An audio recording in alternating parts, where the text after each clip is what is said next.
พี่น้องอัปเดตให้เบิ่งเด้อพี่น้องเด้อจากคลิปแล้วนี่หาคลิปนี้กับประมาณ3 ทิศนะพี่น้อง2-3 ทิศนี่แหละโอ้มันเป็นหมากใหญ่นะพี่น้องนี่อันนี้มันหมากใส่มือขวาหมากน้อยแล้วสิลงไปถ่ายใกล้ๆเบิ่งเด้อพี่น้องเด้อตัวคุณได้ยินว่าเพิ่นเก็บขายได้แล้วเนาะนี่อันนี้เป็นสวนอยู่เมืองเฟสโนพี่น้องเบิ่งวิดีโอข้าพเจ้าคลิปแล้วนี่มันหอยสิเป็นมากน้อยๆสำนิ้วก้อยนี่อย่างเนาะนี่มาเบิ่งบัดนี้แล้วมันใหญ่ล่ะเป็นเก็บแล้วพี่น้องติ่มเครือมันขึ้นติ่มแล้วแต่ว่ายังสิหลายกว่านี้อยู่พี่น้องโอ้เนาะเดี๋ยวสิลงไปถ่ายเบิ่งใกล้ๆให้เบิ่งเลยพี่น้องเด้อพี่น้องอยู่สวนพ่อใหญ่ฮาวนี่ก็ใกล้เดินยุ่นตามเคยนะยุ่นก็ขึ้นก็ลงอยู่ตลอดนี่ข้าพเจ้าสิพามาเบิ่งพี่น้องว่ามันใหญ่สำใดแล้วนี่เป็นหมากบ้ากหลายหมากตัวลุ่มมันจนสุกพี่น้องจนสุกนี่ซ้ำนี้เพิ่นเก็บขายได้แล้วพี่น้องนี่แต่ว่ายังบ่งามเนาะมันยาวซื่อกว่านี้มันจึงขายได้เนาะเป็นบักละลายมากมันนี่บอกมากงามแล้วสามีเก็บขายได้ละสำนั้นนี่ยังน้อยอยู่เนาะมีพวงบักใหญ่บักใหญ่ปะนั้นยาวสุดผุนไปเนาะแม่นเบิดตัวนี้ส่วนมักใส่เนาะมักใส่พี่น้องเดี๋ยวสิไปถ่ายส่วนมักน้อยให้เบิ่งถ่ายสวนมักน้อยเบิ่งผลฟ้าบนนั้นนี่หมากงามๆมันบอกนี่หมากนี้งามบ่สำนั่นเพิ่นขายได้เลยพี่น้องเพิ่นก็ตัดสะบอกขายบล็อก$30-40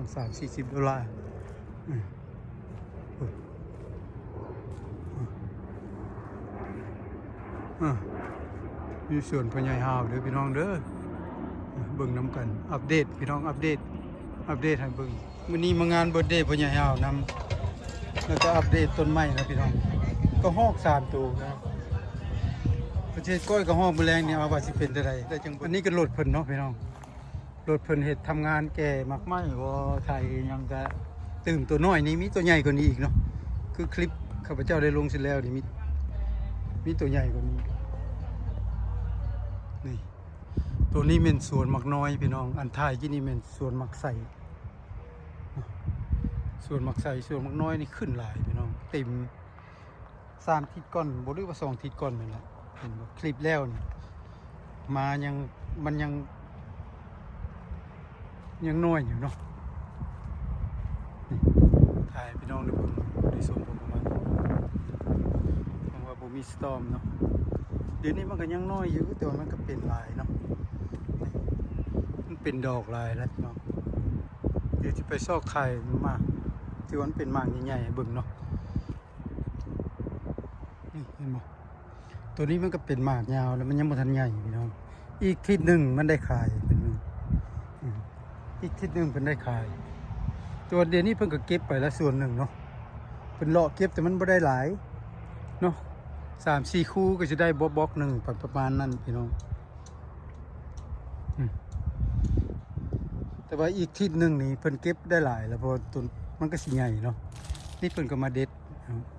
มันเป็นใบใหญ่ๆเพิ่นก็มาเด็ดทิ่มแล้วมาแปลงเครือนำเนาะนี่เป็นดอกบ้าก็หลายพี่น้องทำเป็นใบใหญ่เพิ่นก็เด็ดออกเด็ดใบใหญ่มันออกเนาะพี่น้องมวยมันหนักกระสันมันก็หนักโพดเนาะใบมันหลายนี่ตัวเพิ่นเก็บไปแล้วเพิ่นว่านะระยะหนึ่งขึ้นถึงพี่เต็มเบิดแล้วพี่น้องฟางนั้นก็เต็มเบิดแม่นเบิดพุ่นฮอดพุ่น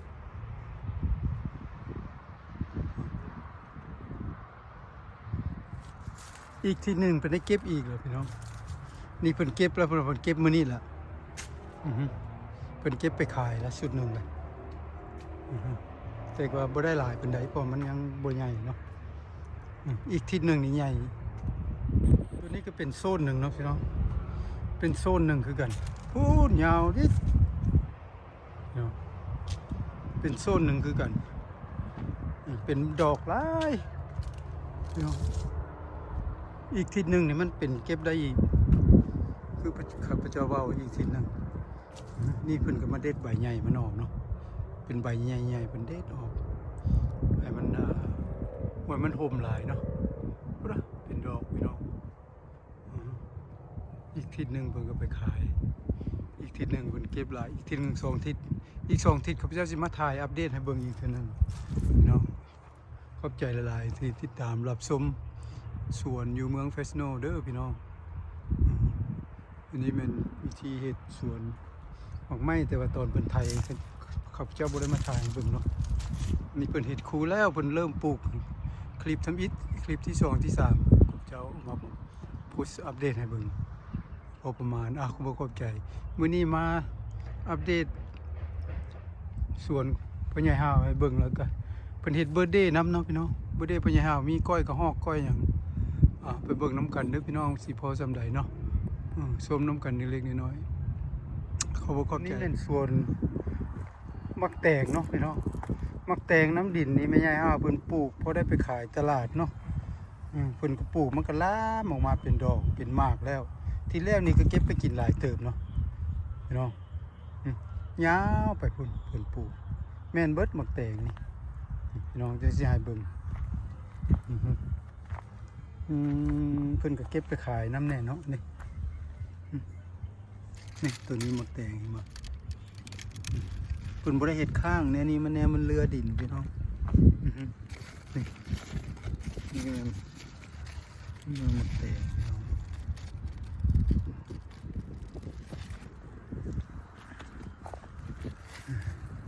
มักแตงเป็นซ่อนๆกันพุ่นนะบ่กระลาย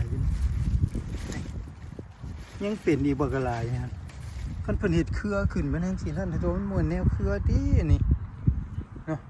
แล้วเพิ่นก็ปลูกแม่ใหญ่ห้าเพิ่นก็ปลูกหัวสีไข่นำเนาะปลูกเพิ่นเก็บไปขายเนาะก็พอได้ขายเป็นคู่1 2คู่ไปซั่นเนาะเดี๋ยวนี้เพิ่นก็ปลูกผักเนาะมีผักสลัดผักบัวเนาะผักบัวตะกี้งามนี่แหละเพิ่นเด็ดไปขายเลยเด้นี่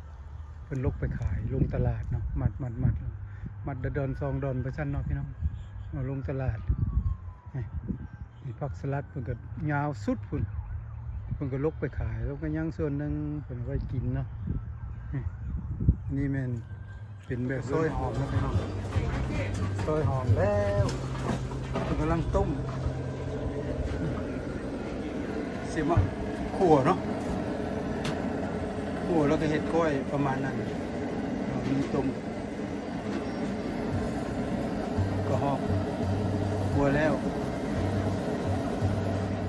ปิ้งปลาเด้อของแท้ได้นี่สร้างปิ้ง Maybe one of your fish, don't? I know. Yeah, you know. อันนี้สร้างซอยเฮลโลสบายดีอยู่ดีมีแฮง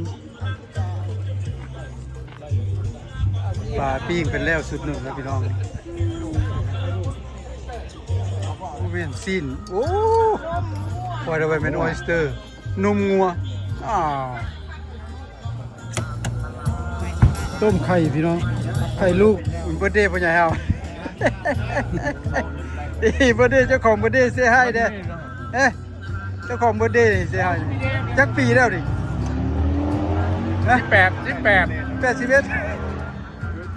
โอ้พ่อใหญ่นี่สร้างว่าวเว้ยว่าวปีนก็เป็นเว้ยก้อยกระหอกเพิ่นเอาตัดเป็นตอนแล้วเอามาคั่วซุปแล้วมาซอยเอาซีนมันออกมาจะเอาซีนมันมาคั่วใหม่ ไม่น้อยเพราะว่ากระเป๋าเงินชอบเงินเมีย ขอบใจ ไม่น้อยเพราะว่าลูกติดเกย์ขายให้หัว พันป่า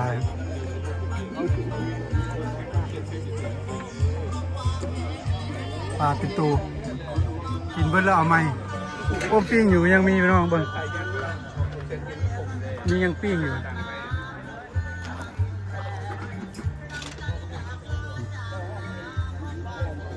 ปิ้งปลามาพัน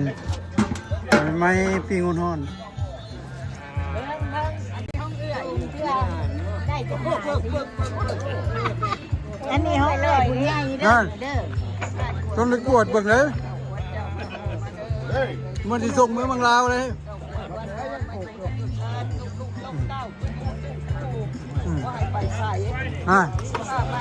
สองไอ้น้องเพิ่นอวยพรเบิร์ธเดย์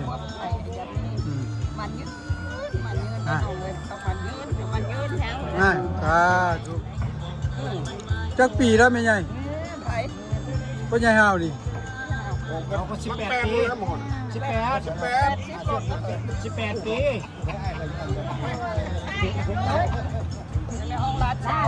แรกเลยเด้อลาบกระหอกไปค่ะ เบิ่งก้อยกับฮอกยังบ่ได้ไปถ่ายคลิปกันเลี้ยวมาเรียบร้อยใส่มักปีในใจตัวเองบ่นี่ซีมมึงดูนายแม่ใหญ่เจ้ายังบ่ได้ซีมอันใดก็ได้นะมือจับแล้วนะจับใส่ถ้วยเจ้าก่อนแล้วก็ซีมก่อนซีมรู้นมันเป็นยังไงแซ่บอันนี้ไม่อย่างอันนี้นะอันนี้เป็นซุปซุปมันฮ้อนใส่นี่มันกระหอกเลยพี่น้องเลยกระหอกตัวครัวกินนี่แหละมีซุปมีก้อยมีพันปลานี่เบอร์เดย์พ่อใหญ่ฮาวมาถ่ายคลิปสวนก็เลยแบบมาขอเป็นเฮ็ดเบอร์เดย์เนาะเบอร์เดย์พ่อใหญ่ฮาวเดี๋ยวนี้อายุเพิ่นก็ได้ประมาณนี้แหละบางเทื่อปีนก็อาจสิถึกบ่จักนี่เบอร์เดย์พ่อใหญ่ฮาว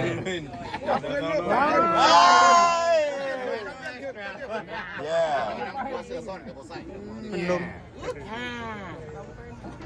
There we go. 1, 2, 3 Happy birthday to you Happy birthday to you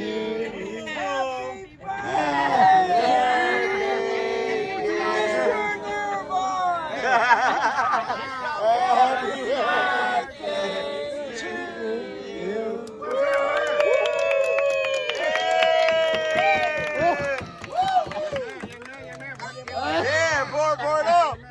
Pour it up. Pour it up.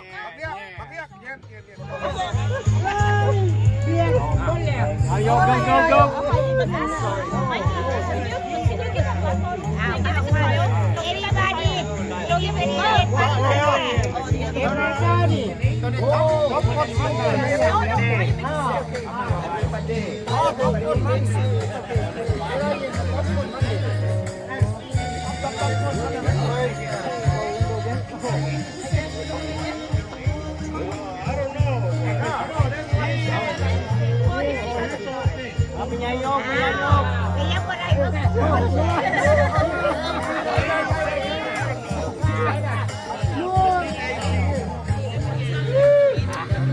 It's definitely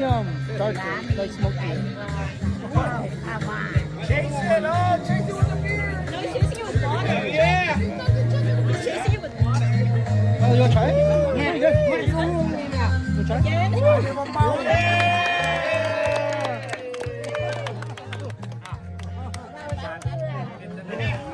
That was sold out.